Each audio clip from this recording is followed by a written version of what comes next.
पाप मोचनी एकादशी कब है? 14 या 15 मार्च को। कन्फ्यूजन दूर करने के लिए दोस्तों इस वीडियो में बने रहिए और इस वीडियो में अंत तक जरूर सुनिएगा। इस वीडियो में व्रत की महत्व क्या है, व्रत का विधि क्या है, पाप मोचनी करने के क्या क्या फायदे हैं, इस वीडियो में लास्ट तक बने रहिए। आइए हम लोग आप श्रवण करते हैं पाप मोचनी एकादशी के बारे में। 2026 में पाप मोचनी एकादशी 15 मार्च 2026 दिन रविवार को मनाई जाएगी। एकादशी की तिथि क्या है? 14 मार्च 2026 सुबह 8:10 तक है। एकादशी तिथि समाप्त होगी 15 मार्च 2026 सुबह लगभग 9:16 तक।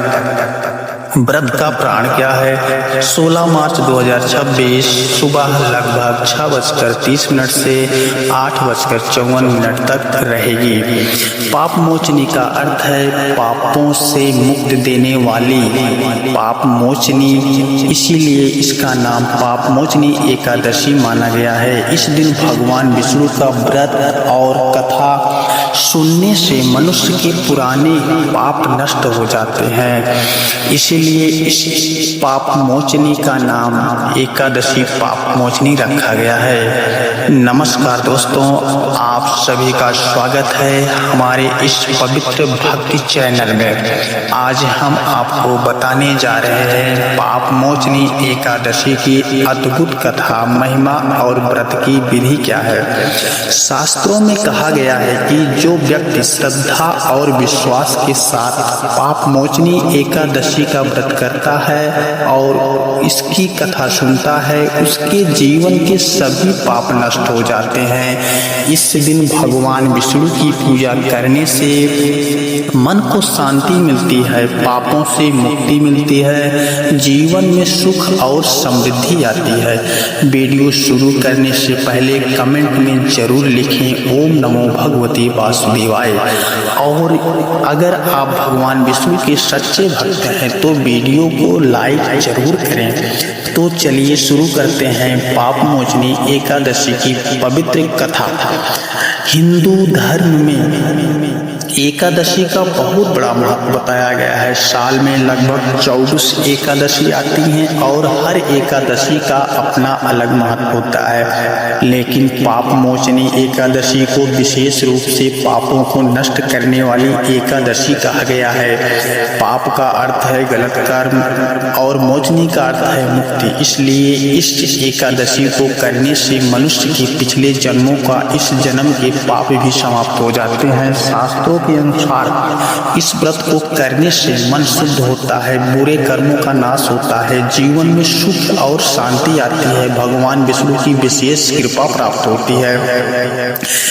आइए पाप मोचनी एकादशी की एक छोटी सी कथा आप लोगों को सुनाते हैं। ध्यान से सुनिए, तब समझ में आएगा कि पाप मोचनी एकादशी करने का क्या फायदा है।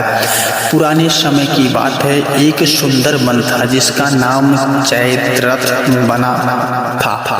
इस वन में एक महान तपस्वी रहते थे जिनका नाम था मेधावी ऋषि।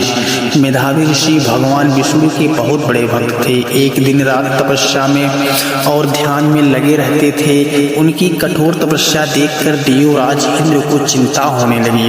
इंद्र को डर था कि वह कहीं मेधावी ऋषि अपनी तपस्या के स्वर्ग का सिंहासन न मांग ले। इसी डर से इंद्र ने एक सुंदर अप्सरा को भेजा जिसका नाम था मधुघोषा। मधुघोषा अत्यंत सुंदर और आकर्षित थी। वह बीड़ा बजाती हुई उस वन में आई और सुंदर मधुर संगीत गाने लगी। उसकी सुंदरता और संगीत से पूरा वन मंत्रमुग्ध हो गया। धीरे धीरे मेधावी ऋषि का ध्यान भंग हो गया। उन्होंने अपनी तपस्या छोड़ दी और मधुघोषा के प्रेम में पड़ गए। कई वर्षों तक वे दोनों साथ रहते, लेकिन एक दिन अचानक ऋषि को अपनी गलती गलती का एहसास हुआ। उन्हें लगा कि उन्होंने अपनी तपस्या और जीवन का अमूल्य समय व्यर्थ कर दिया। क्रोध में आकर उन्होंने मधुघोषा को श्राप दे दिया कि वह पिशाचिनी बन जाएगी। मधुघोषा बहुत डर गई और उसने ऋषि से क्षमा मांगी। तब ऋषि का हृदय पिघल गया। उन्होंने कहा, यदि तुम पाप मोचनी एकादशी का व्रत करोगी तो तुम्हें इस श्राप से मुक्ति मिल जाएगी। मधुघोषा ने पूरी श्रद्धा भाव से पाप मोचनी एकादशी का व्रत किया। भगवान विष्णु की कृपा से वह श्राप से मुक्त हो गई और फिर स्वर्ग लोक चली गई। इस प्रकार पाप मोचनी एकादशी के व्रत में भयानक से भयानक पाप भी समाप्त हो जाते हैं। और पाप मोचनी व्रत की विधि क्या है, आइए जानते हैं। इस दिन व्रत रखने से बहुत सरल है। बहुत जल्दी उठकर स्नान करें, घर के मंदिर को साफ करें और भगवान विष्णु की मूर्ति या तस्वीर स्थापित करें। फिर भगवान को तुलसी, फल, फूल, दीपक, धूप, प्रसाद अर्पित करें। इसके बाद भगवान विष्णु का मंत्र जाप करें, ओम नमो भगवते वासुदेवाय। कम से कम 108 बार या एक माला जरूर जाप करें। दिन भर व्रत रखें और शाम का ध्यान करें, ध्यान जरूर करें। रात को भोजन और कीर्तन करना भी बहुत शुभ माना गया है। व्रत का फल और लाभ क्या मिलता है, आइए जानते हैं। शास्त्रों में कहा गया है कि जो व्यक्ति इस व्रत को करता है उसे पापों से मुक्ति मिलती है, जीवन में सुख और शांति आती है, रोग और कष्ट दूर होते हैं। भगवान विष्णु की कृपा प्राप्त करने वालों को माँ लक्ष्मी की अति कृपा होती है। जो भगवान विष्णु की व्रत करता है उसको माँ लक्ष्मी जरूर अवश्य प्राप्त होती है। दोस्तों, अंत में दोस्तों, जीवन में गलतियां हर इंसान से होती हैं, लेकिन भगवान हमेशा सुधारने का मौका देता है। पाप मोचनी एकादशी हमें यही सिखाती है कि अगर हम सच्चे मन से भगवान की शरण में जाएं तो हमारे सभी पाप नष्ट हो जाते हैं। इसलिए हर दिन भगवान नाम जरूर लें। हरे कृष्णा हरे कृष्णा, हरे हरे हरे राम हरे राम। अगर ये वीडियो समझ में आई हो तो